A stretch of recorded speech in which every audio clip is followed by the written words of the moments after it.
আমাদের সমাজের ভাই, আপনারা আমাদের দেশের নাগরিক, আপনারা ইসকনের ইন্ধনে, ইসকনের ষড়যন্ত্রের পাতা ফাঁদে আপনারা পা দেবেন না।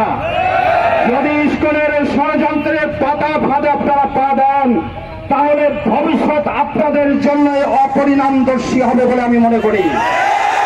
পাশাপাশি কথা আমরা বলে দিতে চাই, আমাদের প্রতিবেশী দেশ ভারত, যে দেশে একটি গরু জবাই করার কারণে একজন মুসলমানকে পিটিয়ে হত্যা করা হয়, অথচ আমরা আমাদের দেশের সংখ্যালঘু বলে আমরা মনে করি না, সেই হিন্দু সমাজের মানুষের উপরে আমরা ফুলের টোকাও দেই না। কারণ অতীতের ইতিহাস ঘেটে দেখেন, বিগত দিনের শারদীয় দুর্গোৎসবে মাদ্রাসার ছাত্ররা, শিক্ষকেরা, মসজিদের মুসল্লিরা আপনাদের মন্দির পাহারা দিয়েছিল, আপনাদেরকে নিরাপত্তা দান করেছিল। অতএব আপনারা সেই ভারতের ষড়যন্ত্রে, আপনারা ষড়যন্ত্রের পাতা ফাঁদে পা দেবেন না। ভারতকে হুঁশিয়ার করে বলে দিতে চাই, প্রতিবেশী দেশ হিসাবে বন্ধুত্ব সুলভ আচরণ করবেন। এদেশের তৌহিদি জনতার বুকে ছুরি মারার চেষ্টা করবেন না।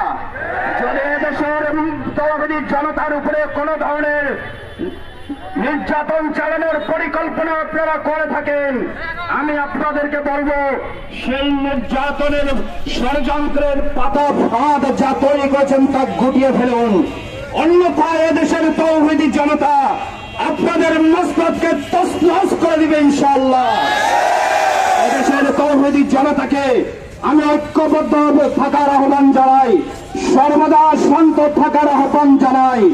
এদেশের চট্টগ্রামে আপনারা জানেন, একজন আইনজীবী সাইফুল ইসলাম আলিফ ভাইকে হত্যা করা হয়েছে। এদেশের আদালত পাড়ায় হামলা করা হয়েছে। তারা এত সাহস পায় কোথা থেকে? আদালত পাড়ায় হামলা চালায় কোথা থেকে সাহস পায়? আমি স্পষ্ট করে বলে দিতে চাই আপনাদেরকে, আপনারা এখনো সতর্ক হয়ে যান। হিন্দু ভাইদের প্রতি আমাদের যেভাবে সহানুভূতিশীল মনোভাব আমাদের ছিল, সহমর্মিতা আমাদের ছিল, এখনো পাই আছে, ইনশাআল্লাহ থাকবে ভবিষ্যতে। আমরা এদেশের সাম্প্রদায়িক সম্প্রীতি বিনষ্ট করতে চাই না। আমরা এদেশের মানুষের অধিকার প্রতিষ্ঠিত করতে চাই।